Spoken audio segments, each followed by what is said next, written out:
முறையாக வர வேண்டும், முறையாக கற்க வேண்டும் என்ற ஒரு வாஞ்சி இடத்துல இருக்கும். ஜனங்கள் எல்லாரும் என்ன செய்யறாங்க அப்படின்னு கேட்டா, திடீர்னு 2 வசனத்தை படிச்சுக்குவாங்க, 4 இடத்துல வசனத்தை குறிப்பெடுத்துக்குவாங்க, உடனே போதகரா மாறிடுறாங்க. அது மட்டும் இல்ல, பாஸ்டே ஆக மாட்டா, நேரா பிஷப் ஆயிடுவாங்க நிறைய பேர். அப்படிதான் இன்னைக்கு ரொம்ப வேதனைக்குரிய காரியம். எதுக்காக சொல்றேன் அப்படின்னு கேட்டீங்கன்னா, ஜனங்கள் என்ன பண்றாங்க அப்படின்னு கேட்டா, ஏமாற்றப்பட்டு கொண்டு இருக்கிறார்கள். இன்னைக்கு உலகம் முழுவதும் பாத்தீங்க அப்படின்னு கேட்டீங்கன்னாக்க, இந்தியாவுல மட்டும்தான் அந்த ஏமாத்து வேலைகள் நிறைய நடக்கு. அதுவும் சென்னையில ஏகப்பட்ட வேலைகள் நடந்து கொண்டே இருக்கிறது. எல்லாம் திடீர்னு பிஷப்னு முளைச்சிடுறாங்க. வேதனையான ஒரு காரியம். இயேசு யார் என்றே தெரியாது, ஆண்டவர் யார் என்று தெரியாது. Who is God என்று சொல்லி ஒருத்த கேட்டானா, கடவுள் யார் என்று கேட்டா பதில் சொல்லையா அப்படின்னா முடிக்கிறான். எதுக்கு அந்த மொழி முடிக்கணும்?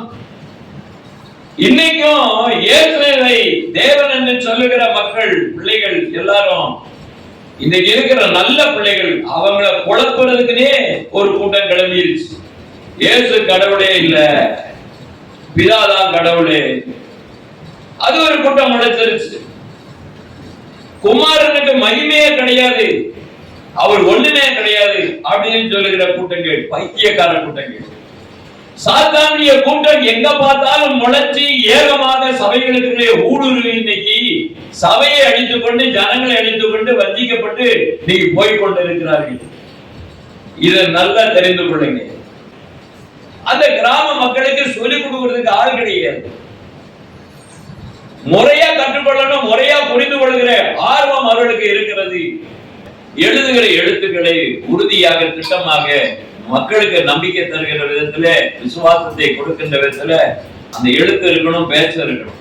கடவுள் என்கிற தமிழ் பதார் இன்னைக்கு உலகத்துல கடவுள், ஐயா கடவுள்னா என்ன அர்த்தம் ஐயா, எப்படியா அந்த வார்த்தை வந்தது? கடவுள் என்று சொன்னாலே தமிழ் பதார்த்தம் எப்படி வந்தது அப்படின்னு கேட்டா, கடந்து நமக்குள்ளே வாசம் பண்ணுகிறவர் தான் கடவுள் என்று நாம் பார்க்கிறோம். கடவுள் என்கிற காரியம் எப்பொழுது தொடங்குகிறது? தாயின் கர்ப்பத்திலே உங்களை உருவாக்குகிற தேவன் உங்களுக்குள்ள உயிரை வச்சிருக்கிறார், உங்களுக்குள்ள ஆவியை கொடுத்தாரு. உங்களுக்குள்ள எப்ப கடந்து வந்தாரு? அந்த கேள்விக்கு பதில் சொல்லணும். தாயின் கர்ப்பத்திலே இருக்கும் போது நீங்க என்னைக்கு அசைவாடுகிறீங்க? குழந்தையா இருக்கும் போது எப்ப உள்ளுக்குள்ள அசைவு, துடிப்பு இருக்கிறது, உயிர் வந்துருச்சு அப்படின்னு டாக்டர் சொல்லுவான். 4 மாசத்துலதான் சொல்லுவான், 3 மாசத்துல சொல்ல மாட்டான். எந்த டெஸ்ட் போட்டாலும் குழந்தை இருக்கின்ற கன்ஃபர்மேஷன் வராது.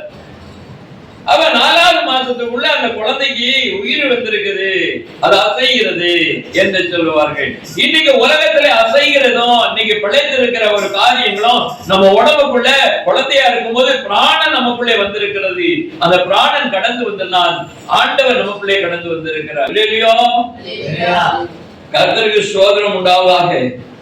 இந்த இடத்திலே பார்க்கப்படும் போது கிரேக்க பாஷையில தியோஸ் என்றால் கடவுள், தேவன் என்று சொல்லுவார்கள். தேவன் என்று சொல்லுவார்கள், கடவுள் என்று சொல்வார்கள் என்றுதான் நீங்க நிறைய பேர் சொல்லி கொண்டிருக்கிறாங்க. ஆனா அதுக்கு அடுத்த வார்த்தையை சொல்ல மாட்டாங்க. குரியோஸ் என்கிற வார்த்தை தான் என்ன அப்படின்னு கேட்டீங்கன்னா, லார்ட் என்ற அர்த்தம், ஆண்டவர் என்ற அர்த்தம். அப்போ இந்த தியோஸ், குரியோஸ் என்கிற பதார்த்தங்கள் எல்லாம் ஒன்றுதான். இதெல்லாம் பார்க்கப்படும் போது கிரேக்க மொழியிலே எழுதப்பட்ட புதிய நிருபங்கள், புதிய நிருபத்திலே நாம் பார்க்கப்படும் போது அதுல என்ன சொல்லப்பட்டிருக்கிறது என்று நாம் பார்க்கிறோம். புதிய நிருபத்திலே, வெளிப்பாடு புத்தகத்துல இதுல சொல்லப்படுகிற ஒரு வார்த்தையை நீங்கள் கவனிக்க வேண்டும். வெளிப்பாடு புத்தகத்துல 9 இடங்களிலே ஒரு வார்த்தை வந்திருக்கிறது. சொல்ல முடியுமா உங்களால? இதெல்லாம் வெளிப்பாடு புத்தகத்தை முதல்ல தூக்கி வச்சு சொல்லும் போது சொல்லக்கூடிய ஒரு வார்த்தை. வெளிப்பாடு புத்தகங்களை நடத்தப்படும் போது ரெவலேஷனுடைய சாப்டர் தொடங்கி எடுத்தாலே முதல்ல சொல்லக்கூடிய வார்த்தை என்ன அப்படின்னா, நீங்க சொல்ல முடியும்னா சொல்லுங்க. அத நான் அடையாளத்தை கொடுத்துட்டேன். 9 இடங்கள்ல வந்திருக்குது ஆண்டவருடைய ஒரு பட்டப்பெயர். வேதம் என்ன சொல்லுகிறது? வெளிப்பாடு புத்தகத்திலே 9 இடங்களிலே வருகின்ற ஒரு வார்த்தை தான் என்ன அப்படின்னா, சர்வ வல்லமை உள்ள தேவன் என்று சொல்லப்படுகிறது.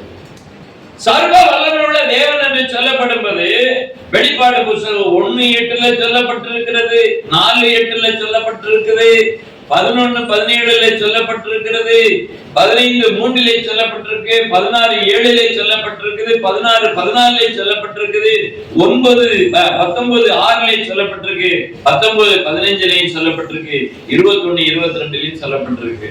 மொத்தம் பைபிள்ல நாம் பார்க்கப்படும் போது ஆண்டவருடைய பெயர்கள் மொத்தம் எத்தனை தடவை வந்திருக்கு வேதாகமத்துல? சொல்லுங்க, மொத்தம் எத்தனை இடங்கள்ல வந்திருக்கு ஆண்டவருடைய பெயர்? 960 இடங்களிலே ஆண்டவருடைய பெயர் வேதாகமத்திலே இருக்கிறது. இப்படியாக நாம் பார்க்கப்படும் போது இந்த சர்வ வல்லமையுள்ள தேவன் பிதாவா இல்ல குமாரனா இல்ல ஆவியானவரா அப்படின்ற ஒரு கேள்வி இன்னைக்கு வச்சு எல்லாம் டீச் பண்றாங்க. இயேசு கிறிஸ்துவுக்கு ஒண்ணுமே இல்லைன்றாங்க. அப்படியா வேதம் சொல்லுகிறது? பைத்தியக்காரத்தனமாக இன்னைக்கு பினாத்தி கொண்டிருக்கிற கூட்டங்கள் நிறைய இருக்குது. என்னன்னா வாயில வந்தெல்லாம் பேசணுமா பேசிக்கிட்டு இருக்கிறாரு. வேதம் சொல்லுகிறது, ஆண்டவர் இயேசு சொல்லி இருக்கிறார். மத்தேயுடைய புத்தகத்துல 28 கடைசியில சொல்லி இருக்கிறாரு. அந்த வசனத்தை வாசிங்க, கடைசி வசனம். நான் கட்டளையிட்ட யாவதையும் கை கொள்ளும்படி உபதேசம் பண்ணுங்க. இன்னைக்கு நிறைய சபைகள் என்ன அப்படின்னா கால் கழுவி ராபோஜனம் பண்ண மாட்டாங்க. ஆண்டவர் சொல்லி இருக்கிற பிரகாரமாக எப்படி அப்படின்னு கேட்டா ஒழுங்கும் கிரமமாக சபையினுடைய ஆராதனை இருக்க வேண்டும் என்கிற அந்த ஒரு சிந்தனை கிடையாது. இஷ்டத்துக்கு கூத்தடிக்கிற மாதிரி டான்ஸ் அடிக்கிற மாதிரி நல்லா பயங்கரமா பண்ற மாதிரி பண்ணுவாங்க. ஒழுங்கு வேணும், சபைக்குள்ள ஒழுங்கு வேணும். ஒழுங்கும் கிரமமாக தேவனுடைய திருச்சபை இருக்கு. உங்கள்கிட்ட நான் இப்போ ஒரு கேள்வி கேட்பேன், கோவிச்சுக்க கூடாது. அப்போஸ்தலருடைய புத்தகத்துல 2வது அத்தியாயத்துல ஒரு வசனம் சொல்லி இருக்குது. இதைத்தான் நான் உங்கள்கிட்ட இன்னைக்கு கேட்க போறேன். ஏன்னா நிறைய பேர் இதுல என்ன அப்படின்னா ஏமாந்து போய் முடிச்சுக்கிட்டு இருக்காங்க. இதுல என்ன அப்படின்னு கேட்டீங்கன்னா அப்போஸ்தலருடைய புத்தகம் 2வது அத்தியாயத்திலே 4 - 5 வசனங்களை வாசிப்போம். அவர்கள் எல்லோரும் பரிசுத்த ஆவியினால் இறக்கப்பட்டு ஆவியானவர் அவர்களுக்கு தந்தரின வரத்தின்படியே வெவ்வேறு பாஷைகளிலே பேசத் தொடங்கினார்கள். அந்த வார்த்தை என்ன சொல்லுகிறது? வெவ்வேறு பாஷைகள். என்ன பாஷை அது? தூதர் பாஷையா இல்ல பரலோக பாஷையா? இதுதான் நாங்க திருப்பி திருப்பி சொல்றேன். மனிதர்களுடைய பாஷைகளை பேசிட்டாங்களா, தூதர் பாஷை பேசினாங்களா, இல்ல பரலோக பாஷை பேசினாங்களா? வெவ்வேறு பாஷைகளில் என்று சொல்லப்படும் போது இங்க சொல்லப்படும் போது 5வது வசனம் என்ன சொல்லுது? வானத்தின் கீழ் இருக்கிற சகல தேசத்தால் மேல் வந்த தேவபக்தி உள்ள யூதர்கள் அங்க இருக்கிறாங்க. இப்ப அவங்க பாஷையில தான் இவங்க பேசுறாங்க. அந்நிய பாஷனுக்கு தவறாக என்ன பண்றது? கணக்கு கூட்டிக்கிட்டு வாயில உளரவே கூடாது. ஆண்டவர் என்ன சொல்றாருன்றத கவனிக்கிறது இல்ல, வசனத்தை புரிந்து கொள்ளுதல் இல்ல, அவர் கட்டளையிட்ட வார்த்தைகளை கவனிக்கிறது இல்ல. ஒரு வசனம் கூட புரிய மாட்டேங்குது. இது எங்க போய் முடியும் கேட்டா, எங்க ஆவிக்குரிய சபை நிறைஞ்சிருக்கு அப்படின்னு சொல்லி அங்க ஒரு கூட்டத்தை கூட்டிட்டு போறாங்க. இங்க இயேசுவே தெரியல, ஆண்டவர் யாருன்னு தெரியல, இங்க பாசனா என்னன்னு தெரியல. இப்படிப்பட்ட கூட்டத்துக்குள்ள போய் முங்கி கடைசியில முங்கிட வேண்டிதான், வெளியில வரவே முடியாது. வேதாகமத்தை சொல்லும் போது கவனிக்கணும், காதை என்னன்னு செவி கொடுத்து பார்க்க வேண்டும். நானும் முதல்ல உலகத்துல இப்படித்தான், ஓ அப்படியா இப்படித்தானா அப்படின்னு சொல்லிட்டு நானும் கூச்சல் போட்டுக்கிட்டு கத்திக்கிட்டு இருந்தேன். கடைசியில ஆண்டவருடைய வார்த்தை என்னைக்கு ஆவியானவர் பேசுறாரு உணர்த்துறாரு அப்பதான் அந்த பொருள் தெரியும், அந்த அறிவு தெரியும். அது வரைக்கும் வரவே வராது. 7வது வசனத்தை வாசிமா. எல்லோரும் பிரமித்து ஆச்சரியப்பட்டு ஒருவரை ஒருவர் பார்த்து, இதோ பேசுகிற இவர்கள் எல்லோரும் கலிலேயர்கள். அப்படி இருக்க நம்மில் அவரவர்களுடைய ஜென்ம பாஷையிலே, அப்ப என்ன பாஷையை பேசுறாங்க? தூதர் பாஷை பேசுனாங்களா, பரலோக பாஷை பேசுனாங்களா? அப்ப நம்ம என்ன பேசுறோம், நம்ம என்ன பேசுறோம் நமக்கே தெரியுது. புரிந்து கொள்ள வேண்டும். இப்படித்தான் நிறைய சபைகள் பாழாய் கொண்டு கேட்கறது கிடையவே கிடையாது. காதுல என்னமோ ஒண்ணு வச்சுக்கிட்டு இருக்கிற மாதிரி உள்ளே போகாது. கர்த்தருக்கு ஸ்தோத்திரம். திருப்பியும் இந்த வார்த்தையை நான் சொல்லுறேன். இன்னைக்கு கொடுத்த ஒரு வார்த்தையை நான் என்னன்னு சொல்ல வந்தேன்னா குறுக்க பேசியெல்லாம் ஒண்ணுமில்லாம பண்றது. வசனம் என்ன சொல்லுகிறது? மகிமைக்குரியவர் இயேசுவா என்கிற ஒரு கேள்விதான் நான் எடுத்துக்கொண்டு வருகிறேன். இன்னைக்கு உலகத்துல இயேசு கிறிஸ்துவை தேவன் என்று அங்கீகரிக்கிறதே கிடையாது. தேவன் என்று சொல்லுகிறதுல அவருக்கு ஆண்டவர் என்று சொல்லுகிற அந்த தேவன் ஆண்டவரும் இயேசுவை கர்த்தர் ஆண்டவருமாக ஆக்கினார் என்று சொல்லப்பட்டிருக்கிறது. பிலிப்பிலே நாம் பார்க்கிறோம். ஏன் அவர் ஆக்கணும்? ஏன் அந்த தகுதிக்கு வரணும்? ஏன் அந்த ஆண்டவரை மேன்மைப்படுத்த வேண்டும்? ரோமருடைய புத்தகத்திலே நாம் வாசிக்கிறோம். ரோமருடைய புத்தகத்திலே எடுத்து நாம் வாசிப்போம். கர்த்தருக்கு பிரியமானவர்களே, பவுல் அப்போஸ்தலன் ரோமருடைய சபைக்கு இந்த பிரச்சனைகள் இருக்கப்படும் போது தேவன் அங்கே சொல்லுகிறார். என்ன சொல்லுகிறார்? வசனங்களை வாசியுங்க. 4-5 வசனங்களை வாசியுங்க. அவர்கள் இஸ்ரவேலர்கள் தான் புத்திர சுவிகாரம், மகிமை, உடன்படிக்கை, நியாய பிரமாணம், தேவாராதனை, வாக்குத்தத்தங்கள் அவர்களுடையது. யாருடையது? ஆண்டவர் அழைத்தது ஆபிரகாமை.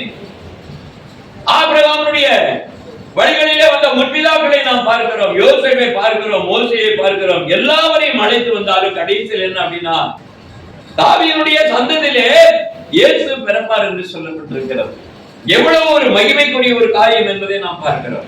அப்படியாக இந்த வாக்களிக்கப்பட்ட இந்த சந்ததிகளை நாம் பார்க்கப்படும் போது கிறிஸ்து 5வது வசனம் வாசிங்க. பிதாக்கள் அவருடையவர்களே மாமிசத்தின்படி கிறிஸ்து அங்கதான் பிறந்தாரு. இவர் என்னென்னைக்கும் சோதரிக்கப்பட்ட சர்வத்திற்கு மேலானது. ஏன் இயேசுவை இந்த இடத்துல திருப்பி இந்த வார்த்தைகள் எல்லாம் எப்படின்னு கேட்டீங்கன்னா, கிரேக்கர்கள் மத்தியிலும் மற்ற எல்லாருடைய மத்தியிலும் புறஜாதிகள் மத்தியிலும் ஒரு கேள்வி இருந்தது. இயேசுவை மகிமைக்குரிய தேவன் என்று அவர்கள் அங்கீகரிப்பதில்லை. அவர் சோதரிக்கப்பட்டவர் என்பதை அங்கீகரிப்பதில்லை. அவருக்கு அதிகாரம் இருக்கிறது என்பவர் அங்கீகரிப்பதில்லை. அவர் மேலானவர் என்று சொல்வதை அவர் ஏற்றுக்கொள்ளவே இல்லை. இதற்காகத்தான் பவுல் என்ன சொல்கிறார் என்றால், இயேசு மாமிசத்தின்படி தாவீதுடைய வம்சத்திலே இஸ்ரவேலுடைய கோத்திரத்திலே பிறந்தார் என்று சொல்லப்பட்டிருக்கிற அந்த இயேசு என்றென்றைக்கும் சோதரிக்கப்பட்ட சர்வத்திற்கு மேலானது. அதுக்கு மேல ஒரு ஆளு கிடையாது. அவர்தான் தலைவர், அவர்தான் ஆண்டவர், அவர்தான் தேவன். ஆனா இந்த முற்காலங்களிலே இது விளங்கல. முற்கால ஜனங்களுக்கு விளங்கல, இப்போ இருக்கிற ஜனங்களுக்கு விளங்கல. இயேசுவை யார் என்று தெரியாத ஒரு கூட்டம் இன்னைக்கு ஒழுங்கா படிக்கிறதே கிடையாது, தியானிக்கிறதும் கிடையாது. இயேசு கிறிஸ்து யார் என்று சொல்லப்படுகிற இந்த வார்த்தையை நாம் பார்க்கப்படும் போது ஆண்டவர் பேசுகிறார். ஆண்டவருடைய தேவதாசன் பேசுகிறான். ஒரு ஊழியக்காரனாய் இருக்கிற அப்போகிலிப்ஸ் யோவான் எழுதுகிற பத்திரிகையில தான் நாம் பார்க்கிறோம். இயேசு அங்கே சொல்லப்பட்டிருக்கிறது. பிதாவையும் குமாரனையும் வெளிப்பாடு புத்தகங்களிலே சொல்லப்பட்டு வருகிறது. அது கடைசியில பார்த்தா யார் என்று சொல்லப்படும் போது இயேசு கிறிஸ்து அவர் தேவனுடைய வார்த்தை. ஆதியிலே வார்த்தை இருந்தது, அந்த வார்த்தை தேவனுக்கு, அந்த வார்த்தை தேவனாய் இருந்தது. ஆதியிலே அந்த வார்த்தை தான் சொல்லப்பட்டிருக்கு. அந்த வார்த்தை அவருடைய தொடையில் எழுதப்பட்டிருக்கு, அவருடைய நாமம். அவ வார்த்தையை தியானிக்க தெரியல, செவி கொடுத்து கேட்க தெரியலனா அது என்ன மாதிரி ஒரு பிறவியாக இருக்கும்? ஏற்றுக்கொள்ள மாட்டார்கள். ஒரு சரீரத்துக்குள்ள ஒரு ஆவியை நம்ம பிடிச்சு வைக்கிறோமா? பிராணத்தை நம்ம பிடிச்சு வைக்கிறோமா? பிராணத்தை நம்ம கண்ட்ரோல் பண்ண முடியுமா? நமக்கு அது மேல அதிகாரம் இருக்குதா? கிடையாது. பிராணனை கொடுக்கிறவர் அவர்தான், பிராணனை எடுக்கிறவர் அவர்தான். அதான் உயிர்த்தெழுதலும் ஜீவனும் நான் என்று ஆண்டவர் சொல்கிறார். தாயின் கர்ப்பத்துல உருவாக்குனவரே யார்? இந்த இயேசு கிறிஸ்து. நிறைய பேர் வஞ்சிக்கப்பட்டு விழுந்து கொண்டிருப்பதற்கு காரணம் என்ன அப்படின்னு கேட்டீங்கன்னாக்க, சரியான ஒரு வார்த்தையை புரிந்து கொள்வதில்லை. இந்த வார்த்தையை நாம் பார்க்கிறோம். இதுக்குதான் முதலாவது திருச்சபையில வந்த புறஜாதிகள் கிரேக்க ஜனங்கள் என்ன பண்ணாங்க அப்படின்னா, அவர்கள் ஒரு சபையை உருவாக்குனார்கள். அதான் ஈஸ்டர்ன் ஆர்த்தடாக்ஸ் சபைகள். கிழக்கிலே இருக்கக்கூடிய, அதாவது பக்தி வாய்ந்த உண்மையுள்ள ஒரு திருச்சபைகளாக ஈஸ்டர்ன் ஆர்த்தடாக்ஸ் சபைகள் உருவாச்சு. அதுல இயேசு கிறிஸ்துக்கு ஒரு பேர் வச்சிருக்கிறாங்க. என்ன அப்படின்னு பேர் வச்சிருக்காங்க? பாண்டகிரேட்டர் என்று சொல்லி. பாண்டகிரேட்டர் என்று சொல்லப்படும்போது he is the almighty, he is the total என்று சொல்லப்படும். முழுமையான அவர் தேவன். அவருக்கு தான் சகல அதிகாரம் இருக்குது. He is a control over all things என்று சொல்லுவார்கள். அவர் ஜலத்தையும் அந்த காற்றையும் கடலையும் அவர் ஆளுகை செய்கிறார். அதட்டினார் என்று சொல்லப்பட்டிருக்கிறது. அவருக்கு அந்த அதிகாரம் இருக்கிறது. அவர் சர்வ வல்லவர் என்று சொல்லி அந்த திருச்சபை சொல்லுகிறது. முதலாவது திருச்சபையில பெந்தேகோஸ்தே நாட்களிலே ஏற்பட்ட அந்த முதல் திருச்சபை அப்போஸ்தல சபை இயேசுவை கிறிஸ்து என்று சொல்லுகிற கூட்டமாக எழும்பி அவர்கள் சொன்னார்கள், அவர்தான் தேவன் என்று சொன்னார்கள். மாமிசத்திலே பிறந்த இந்த இயேசுவை கர்த்தர் என்று சொன்னார்கள், ஆண்டவர் என்று சொன்னார்கள், கிறிஸ்து என்று சொன்னார்கள். இன்னைக்குள்ள சபைகள் அப்படியா சொல்லிக் கொண்டிருக்கிறது. இயேசுவை அறியாத ஒரு கூட்டங்களாக இந்த நாட்களிலே இருக்குது. ஆண்டவருடைய நேச்சர் என்ன, ஆண்டவர் எப்படி இருக்கிறார் என்று சொல்லுகிறார். இயேசு சொன்ன ஒரு வார்த்தை தான், தேவன் ஆவியாக இருக்கிறார் என்று சொல்லுகிற ஒரு வார்த்தை அங்கே நாம் பார்த்திருக்கிறோம். ஆண்டவர் ஆவியாக இருக்கிற தேவன் என்று நாம் பார்க்கிறோம். ஆனா இந்த இடத்துல நீங்கள் கவனிக்க வேண்டாம், ஆண்டவர் ஆவியாக இருக்கிற தேவன் எல்லா இடங்களிலும் வியாபித்து இருக்கிறார். பரலோகத்தில் இருக்கிறாரு, இங்கே இருக்கிறாரு, எங்கே இருக்கிறாரு, அவர் இல்லாத இடமே கிடையாது. அப்படிப்பட்ட ஒரு தேவனாக இருக்கிறார். அப்படிப்பட்ட ஆவியான அந்த தேவன் தான் இந்த உலகத்தை என்ன செய்கிறார், இன்னைக்கு நடத்தி கொண்டே இருக்கிறார். அதுதான் முதலாவது ஆதியாகமம் என்று சொல்லப்படுகிற தொடக்க நூல் பத்திரிகை. பேர் என்ன? தொடக்க நூல். ஆதியாகமம் என்றால் தொடக்க நூல். தொடக்க நூலுக்கு என்று சொல்லப்படும் ஆங்கிலத்தில் பிகினிங் என்று சொல்லுவார்கள். பிகினிங் என்று தொடக்க நூல் என்று சொன்னா அந்த தொடக்கம் யாரா இருக்கணும்? இயேசு என்ன சொல்லுகிறாரு வெளிப்பாடு புத்தகத்துல 1:8 என்னையா சொல்றாரு? வாசிங்க. வெளிப்பாடு புத்தகம் 1:8 வாசிங்க. இருக்கிறவர், இருந்தவர், வருகிறவர், சர்வவல்லமையுள்ள கர்த்தர், நான் அல்பா அல்பா ஒமேகா. அல்பா என்று சொல்லப்படுவது கிரேக்க வார்த்தை, தொடக்கம். அந்த ஆதியும் அந்தமாக இருக்கிற அப்போ தொடக்க நூல் என்று சொல்லப்படும்போது ஆதியாகமம் என்று சொல்லப்படுகிற அந்த ஒரு வார்த்தையை பார்க்கப்படும்போது ஆண்டவராய் இயேசு கிறிஸ்து தான் அல்பா, தொடங்கினவர் அவர்தான். அவர்தான் என்ன பண்ற, ஆதியிலே வார்த்தையாக இருந்தவர். அதான் யோவான் 1:1 சொல்லப்பட்டிருக்கு, ஆதியிலே வார்த்தை இருந்தது. தொடக்கம் அவர்தான், வார்த்தையாக இருந்தவர் அவர்தான். அந்த வார்த்தையினாலே வானங்களையும் பூமியும் சகலவற்றையும் படைத்தது அவர்தான் என்று சொல்லப்பட்டிருக்கிறது. இன்னைக்கு இயேசு கிறிஸ்துவை ஏற்றுக்கொள்கிறது எப்படி அப்படின்னா, அவர்தான் தேவன் என்று சொல்கிற வார்த்தையை அவர்கள் நம்பவும் இல்லை, அவர் ஏற்றுக்கொள்ளவும் இல்லை. சீசர்களே அறியவில்லை. ஜலத்துல போய் கொண்டிருக்கும் போது கடல் கொந்தளிக்கிற நேரத்துல அவர் அங்கிருந்து கடந்து ஒரு ஐயோ கேள்வி போதும் அப்படின்னு கத்துனாங்க. ஏய் நான் தான்பா அப்படின்னு சொன்னாரு. அப்புறம் கம்முன்னு இருந்தாங்க. இவர் எப்படிப்பட்டவரோ அப்படின்னா அப்ப சீசர்களுக்கே ஆண்டவர் தெரியல. பிலிப்பு கேட்கிறாரு, எல்லாரும் கேட்கிறாங்க, எல்லாருமே இயேசுவை கேட்டுக்கிட்டு தான் இருக்கிறாங்க. எங்களுக்கு பிதாவை காண்பியும் அப்படின்றா ஒரு ஆளு. இப்ப இந்த உலகத்துல என்ன அப்படின்னா நிறைய பேர் பிதா பிதா பிதா என்று சொல்லி இன்னைக்கு தேடுறாங்க. இயேசுவை யார் அறியல. அதான் ஆண்டவர் சொல்ல, இயேசு சொல்கிறாரு, என்னை அறிந்தீர்களானால் பிதாவை அறிந்திருப்பீர்கள். என்னை கண்டவன் பிதாவை கண்டார். அப்ப என்ன, ஒரே தேவனுடைய செயல்பாடுகள் 3 விதமாக 3 தன்மையிலே இந்த பூமியிலே ரட்சிப்பினுடைய திட்டத்திற்காக அவர் செயல்பட்டு கொண்டிருக்கிறார். அல்லேலூயா, அல்லேலூயா. மறுரூப மலையிலே பேசிக் கொண்டிருக்கிற சத்தம் கேட்கப்படுகிறது, இவரில் நான் பிரியமாய் இருக்கிறேன் என்று சொல்லி. இந்த சரீரத்துக்குள்ளதான் நான் இருக்கிறேன். அவர் வெளிப்படுத்துகிற தேவன், மகிமையின் தேவன் என்பதை பெரிய வெளிச்சம் அங்கே பார்க்கிறோம். கர்த்தருக்கு ஸ்தோத்திரம். மார்க்கனுடைய புத்தகம் 9 என்று நான் நினைக்கிறேன். எடுத்து வாசிப்போம். 6 நாளைக்கு பின்பு இயேசு பேதுருவையும் யாக்கோபையும் யோவானையும் அழைத்து உயர்ந்த மலைக்கு அவர்களை தனியே கூட்டிக் கொண்டு போறேன். அவர்களுக்கு முன்பதாக மறுரூபமானார். உயர்ந்த மலைக்கு. ஏன் அது எந்த மலையா? கோலன் குன்று. இயேசு மறுரூபமான இடம் அதுதான். ஜபல் முசா முஸ்லிம்கள் சொல்லுகிறாங்க, மோசையை பார்த்த இடம் அதுதான் என்று சொல்லுகிறார்கள். அந்த இடம் எங்க இருக்கு அப்படின்னா சிரியா தேசத்திலே இருக்கிறது. 6 நாளைக்கு பின்புனா அந்த மலைக்கு கடந்து ஒண்ணு 5 நாள் நடக்கணும். அவ்வளவு தூரமான அந்த மலை, மேல மலையில சிகரத்துல அதனுடைய சிகரம் மேல இருக்குது. அந்த சிகரம் தான் கோலன் குன்று. அந்த இடம் தான் மறுரூப மலை. இந்த காலத்துல இப்பதான் கண்டுபிடிச்சிருக்காங்க. அது யூத கிறிஸ்தவர்கள் எல்லாம் அங்கதான் போய் குடியிருக்கிறாங்க. மறுரூபமான இடம் அப்படின்னு சொல்லி உயர்ந்த மலைக்கு கொண்டு போனார் என்று சொல்லப்பட்டிருக்கிறது. வஸ்திரம் குறைந்த மழையை போல பூமியில் எந்த வண்ணாலும் விழுகக்கூடாது வெண்மையாக பிரகாசினம் பண்ணாரு. அவர்தான் பிரகாசம் உள்ள தேவன், அவர்தான் ஒளியா இருக்கிற கர்த்தர். அப்படிப்பட்ட தேவன் இயேசு மகிமைக்குரியவர் என்பதை ஆண்டவர் வெளிப்படுத்துகிறார். தான் மகத்துவமுடைய தேவன் என்பதை வெளிப்படுத்துகிறார். இந்த உலகம் இன்னும் இயேசுவை அறியவில்லை, அதைத்தான் ஆண்டவர் தெளிவா சொல்கிறார். யோவான் 8வது அத்தியாயம் 24-25 வாசிங்க. ஆகையால் நீங்கள் உங்கள் பாவங்களில் சாவீர்கள் என்று உங்களுக்கு சொன்னேன்.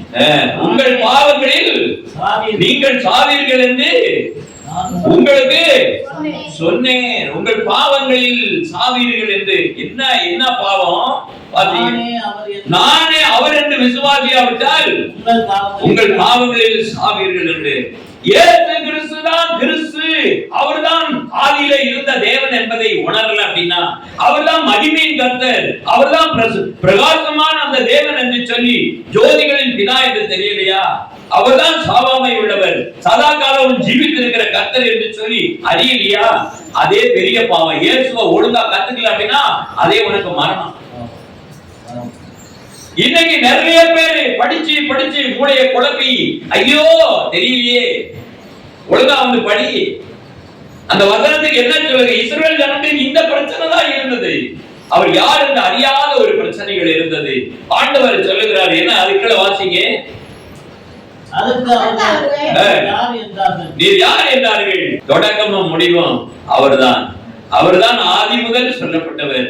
அவர்தான் அந்த தேவன், என்னென்னைக்கும் சோதரிக்கப்பட்ட சர்வத்திற்கு மேலான தேவன் என்று பவுல் எழுதுகிறார் ரோமர் பத்திரிகையில. அதே விதமாக இன்றைக்கு இயேசுவை அறிந்த விதமாக இன்றைக்கு அறியவில்லை, உலகம் அறியவில்லை. இது எப்படி இருக்குது? அவருக்கு மட்டும் கல்லா இருக்கு. காது எப்படி இருக்கு? செவிட்டு விரியனாக இருக்கிறது. வேதத்தை புரிந்து கொள்கிறதே கிடையாது. அதைத்தான் நீங்க சொல்லப்பட்டிருக்குது. அவங்க என்ன சொன்னாங்க? யோவானுடைய புத்தகம் 10வது அத்தியாயம் 33 வாசிங்க.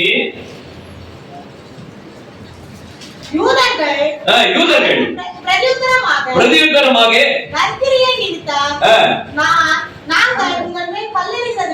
நான் எதுக்காக கல்லெறிகிறேன்னு சொல்றான். சொல்லுங்க.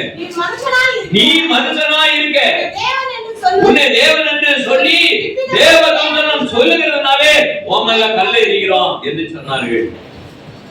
இயேசுவை அறியாம தான் நிச்சயம் நிறைய சபைகள், நிறைய போதகர்கள், நிறைய சினிமான் பிரபுக்கள் எல்லாரும் இருக்கிறாங்க. நீங்கள் என்னை விசுவாசித்தாலும் என் பிதா என்னிலும் நான் அவரிலும் இருக்கிறதை நீங்கள் அறிந்து விசுவாசிக்கும்படி இந்த கிரியைகளை கண்டு விசுவாசிங்கள் என்று சொல்கிறார். நல்லா புரிஞ்சுக்கிட்டீங்களா? தேவன் ஆவியா இருக்கிறார். ஆவியா இருக்கிற தேவன், அதே ஆவியானவர் தான் பிதாவுக்குள்ளே இருக்கிறாரு. அதே ஆவியானவர் தான் குமாரனுக்குள்ளே இருக்கிறாரு. அதே ஆவியானவர் திருச்சபைக்குள்ளே இருக்கிறாரு. எல்லாவற்றையும் நடப்பிக்கிற தேவன் ஒருவர் தான், அவர் தான் ஆவியானவர். இந்த ஒரு காரியத்தை புரிந்து கொள்ளாம இருந்தோம்னா நம்ம வீணா போயிடும். அதே தான் என்ன பண்றாரு அப்படின்னா, இந்த பிரச்சனை எங்க இருந்ததுன்னா எபேசு சபையில இருந்தது. எபேசு சபையினுடைய புத்தகத்தினுடைய காரியங்களை நாம் பார்ப்போம். எபேசு 4வது அத்தியாயத்திலே வாசியுங்கள். 4:5 வாசிங்க. ஒரே கர்த்தர் தான் இருக்கிறார், ஒரே விசுவாசம் தான் இருக்க வேண்டும், ஒரே ஞானஸ்தானம் இருக்க வேண்டும் என்று சொல்லப்பட்டிருக்கிறது. இது இல்ல அப்படின்னா அவன் அந்தி கிறிஸ்து. இது இல்லைன்னா அவன் அந்தி கிறிஸ்து. ஒரே கர்த்தர் என்ற விசுவாசம் இல்லையே, ஒரே ஞானஸ்தானம் இல்லையே, அது எப்படி திருச்சபையினுடைய அங்கமாக ஆண்டவர் ஏற்றுக்கொள்வாரு? கீழே வாசிங்க, கீழே, அதுக்கு கீழே. ஆமா, ஒரே தேவன் தான் இருக்கிறார் என்று சொல்லப்பட்டிருக்குது. எல்லாம் உங்களுக்குள்ள இருக்கிறவர் அவர்தான். அந்த ஆவியானவரா தேவனா இருக்கிறபடினால எல்லாம் அவருக்குள்ளே இருக்கிறாரு. எனக்குள்ள இருக்கிறாரு, உங்களுக்குள்ள இருக்கிறாரு, எல்லாருக்குள்ள இல்ல. எல்லாருக்குள்ள இருந்ததுன்னா அந்த பிரச்சனையே இல்ல, யாருக்கு எந்த பிரச்சனையுமே இல்ல. அவர் நமக்குள்ள இருந்தால் எந்த பிரச்சனையுமே இல்ல. ஏன்னா அவர் சாட்சி கொடுப்பாரு, என்னை குறித்து உனக்கு விளக்குவாரு, என்னை குறித்து உனக்கு தெரியும் அப்படின்னு ஆண்டவர் சொல்லுகிறார். இல்லைன்னா நீ அப்படியே இருக்க வேண்டியதான். யோவான் 12வது அத்தியாயம் 48வது வசனத்தை வாசிங்கள். யோவான் 12:48.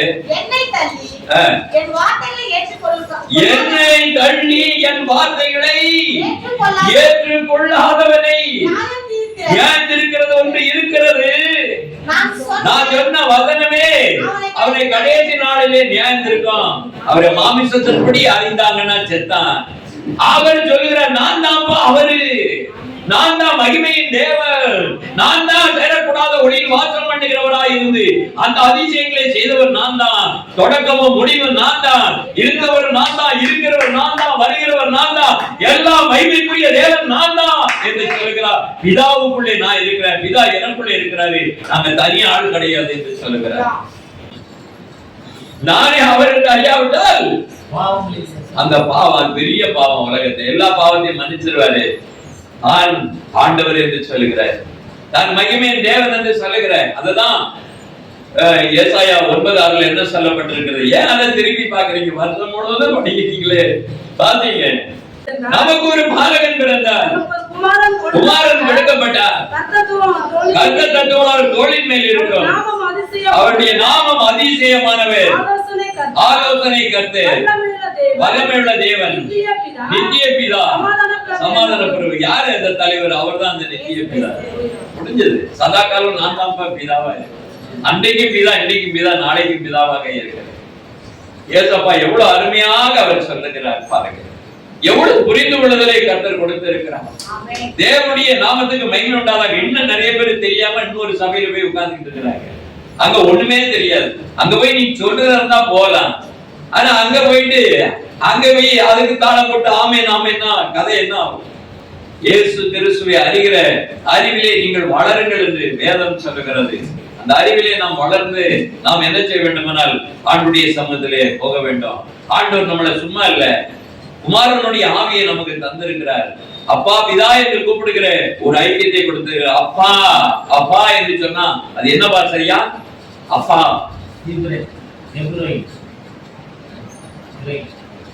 அரமியா பாஷை. அபா என்கிறது அரமியா பாஷை. அபி என்கிற வார்த்தை தான் எபிரேய பாஷை. புரியுதுங்களா? அப்பா அப்பா என்று சொல்ல இயேசு கிறிஸ்துவான் எல்லா இடத்துலயும் என்ன பண்ணிருக்கான்? அப்பா அப்பா அப்பான்னு தான் சொல்றாரு. அதே ஆவி உங்களுக்குள்ள வந்தா நீங்களும் இயேசு ஆண்டவரை என்ன சொல்லணும்? அப்பா அப்பா என்று கூப்பிட வேண்டும். வீட்டுல இருக்கிற குழந்தைகள் அப்பா அப்பா அப்பா சொன்னா அண்ணா அப்பா என்ன பண்ணுவாரு? மனம் உருகிடுவாரு, கேட்டதான் கொடுத்துட்டு போயிரு.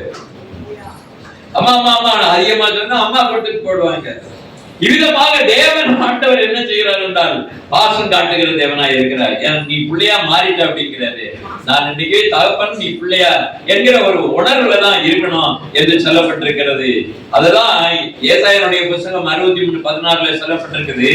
அது கிரேக்க பாஷையில அபினோ அபினோ என்று சொன்னா என்ன அப்படின்னா நீரிகள் பிதா என்று சொல்லப்படுகிறது. இப்படியாக வேதத்திலே அநேக பாஷைகளிலே அநேக வார்த்தைகளிலே அவர்கள் எல்லாம் புகழ்ந்தார்கள், ஆண்டவரை போற்றினார்கள் என்று நாம் பார்க்கிறோம். இன்னைக்கு ஆண்டவரை போற்றுகிற ஒரு சபை எது அப்படின்னு கேட்டீங்கன்னாக்க கிரேக்க சபை, ஆர்த்தோடாக்ஸ், ஈஸ்டர்ன் ஆர்த்தோடாக்ஸ் சபை மட்டும்தான் இந்த உலகத்திலேயே இயேசுவானவர் பாண்டோகிரேட்டர் ஆல்மைட்டி காட் ஜீசஸ் என்று சொல்லி போர்டு வச்சிருக்காங்க சபையில. வேற எந்த சபையாவது இருக்குதா? இயேசுவை அறிகிற அறிவு அவங்கள்ட்ட தான் இருக்குது. அவர்தான் முடிவில்லாதவர். He is the eternal Father. நித்திய பிதா அவர்தான் என்று சொல்லுகிற சபையாக இருக்கிறது. எல்லா சகல அதிகாரம் உடையவர் அவர்தான் என்று அவர்கள் சொல்லுகிறார்கள். அவர்தான் He is the beginning and foundation என்று சொல்கிறார். அவர்தான் ஆரம்பமும் முடிவும் அவர்தான். அவர்தான் இன்னைக்கு இயேசு கிறிஸ்துவை அறிகிற திருச்சபை 1-2 சபைகள் தான் இருக்குது, எல்லா சபையும் கிடையாது என்பதை நாம் பார்க்கிறோம். He is everything. He is my everything என்று சொல்லி ஆங்கிலத்துல நிறைய பாட்டு பாடுவாங்க. இன்னைக்கு அந்த சர்வ வல்ல தேவன் என்று சொல்கிறதா எல் ஷடாய் என்று சொல்கிற ஒரு வார்த்தை. இவ்விதமாக இன்றைக்கு ஆண்டவருடைய நாமத்தை சரியானபடி நீங்க புரிந்து கொள்ளணும். புரிந்து கொள்வதற்காக தான் வந்த டைமும் இல்ல ஒண்ணும் இல்ல. கர்த்தருக்கு ஸ்தோத்திரம் உண்டாவதாக. வேதத்திலே சொல்லப்பட்டிருக்கிறது ரோமர்ல 9:5 கடைசியில சர்வத்திற்கும் மேலான தேவன் இயேசு கிறிஸ்து என்று சொல்லப்பட்டிருக்கிறது. 1 கொரிந்தியர் 2:7-8 வாசிங்க. அதை பிரபஞ்சத்தின் பிரபுக்கள், ஞானிகள், புத்திசாலிகள், விஞ்ஞானிகள், போதகர்கள், வேலைப்பாளர்கள், பரிசேயர்கள் யாருமே தெரியாது. அறிந்திருந்தார்கள், ஆனால் மகிமையின் கர்த்தரை சிலுவையில் அறிந்திருக்க மாட்டாங்க. மகிமைக்குரிய தேவன் அவர்தான். ஐயா மகிமைக்குரிய கர்த்தர் அவர்தான், மகிமைக்குரிய தேவன் அவர்தான். அவர்தான் எல்லாம் என்கிற அந்த உணர்வு இருந்தா இயேசுவை சிலுவையில் அடிச்சிருக்க மாட்டாங்க ஐயா. இன்னைக்கு அந்த அறிவு ஆற்றல் எல்லா சபையிலும் இல்ல. அவர்தான் மகிமைக்குரிய கர்த்தர் என்று சொல்லுகிற வார்த்தை இங்க இல்ல. பாண்டா கிரேட்டர் என்று சொல்லுகிற வார்த்தை ஈஸ்டர்ன் கண்ட்ரியில் இருக்கக்கூடிய கிரேக்க சபைகளில் இருக்கிறது. இன்னைக்கு ஐரோப்பிய தேசத்துல இல்ல, ஆசிய தேசத்திலே கிடையாது. இது நான் வரலாற்று ஆசிரியரா இருந்து நான் தெளிவாகிறதுனால அந்த வார்த்தைகளை நான் சொல்லுகிறேன். அப்படிப்பட்ட ஒரு தியானம் இல்ல, அப்படிப்பட்ட ஒரு காரியமும் இல்லை. ஆனால் ஒரு காரியத்தை நன்றாக தெரிந்து கொள்ள வேண்டும். வீட்டுல போய் படிங்க. எஜேக்கியேல் 1:26 இருந்து 28 வரைக்கும் வீட்டுல போய் படிங்க. கர்த்தருடைய மகிமையினுடைய சாயலை சொல்லப்பட்டிருக்கிறது. அந்த மகிமையினுடைய சாயல் சிங்காசன சாயலை பார்க்கிறோம். ஆனா அங்கே ஒருவருடைய சத்தம் கேட்கப்பட்டது. அந்த ஒருவர் யார் என்பதை பார்க்கப்படுவது இயேசுவானவர் என்பதை பார்க்கிறோம். வார்த்தை என்கிற லோகோஸ் என்று சொல்லப்படுகிற ஆண்டவருடைய வார்த்தை என்பதை பார்க்கிறோம். கர்த்தருடைய நாமத்துக்கு ஸ்தோத்திரம். அந்த வார்த்தையை தான் தொட்டு பார்த்தாங்க. 1 யோவானுடைய புத்தகம் 1ஆம் அத்தியாயம் 2ஆவது வசனத்தை நீங்கள் வாசிக்கப்படும்போது அந்த ஜீவன் வெளிப்பட்டது. அந்த ஜீவன் வெளிப்பட்டது மேசியாவாகி இருக்கிற எது சொல்லப்பட்டிருக்கு? மேசியாவாகிய கிறிஸ்து வருவார் என்று சொல்லப்பட்ட அந்த ஜீவன் வெளிப்பட்டது எங்களுக்கு. அந்த ஜீவன் வெளிப்பட்டது பிதாவினிடத்திலிருந்து எங்களுக்கு வெளிப்பட்டதுமான வசனத்தை முழுக்க சொல்லணும். அந்த ஜீவன் வெளிப்பட்டது பிதாவினிடத்தில் இருந்ததும் எங்களுக்கு வெளிப்பட்டதுமான நித்தியமாய் இருக்கிற அந்த ஜீவனை நாங்கள் கண்டோம்.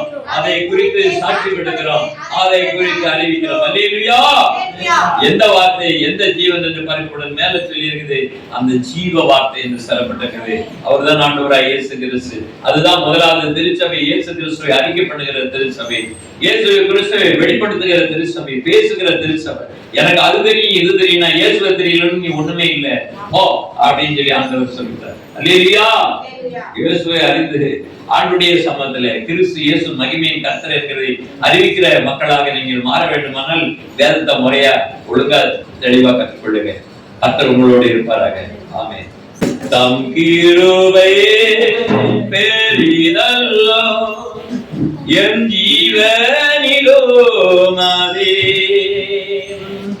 இம்மட்டும் காத்ததுவே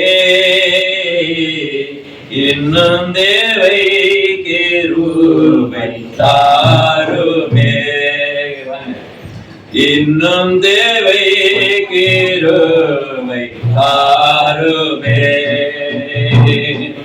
தம் கிருபை பெரிதல்லோ என் ஜீவனிலோ மதே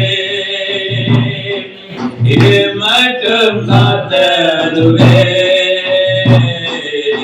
இன்னும் தேவை கிருபை தாருமே. இன்னும் தேவை கிருபை தாருமே. தம் கிருபை பெரிதல்லோ என் ஜீவனிலோ மதே இம்மட்டும் காத்ததுவே இன்னும் தேவை கிருபை தாருமே. இன்னும் தேவை கிருபை தாருமே. தினமதி காலையில் தேடும் போது கிருபை. தினமதி காலையில் தேடும் போது கிருபை.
இதாயத்தினுடைய பரிசுத்த ஆவியாருடைய அன்னிக்கும் சந்தோஷமான வழிநடத்த பாதுகாவல் சிரிக்கும் இருக்கிற எல்லா தேவ பிள்ளைகளிடம் வர தடைபட்டிருக்கிற அந்த பிள்ளைகளிடம் ஆண்டவரே கர்த்தாவே இன்னும் என்று சதாக்களோடு வரும்பட்டு இருப்பதாக. ஆமென். அல்லேலூயா துதி மகிமை இயேசுவுக்கு செலுத்திடுவோம். அல்லேலூயா துதி மகிமை இயேசுவுக்கு செலுத்திடுவோம்.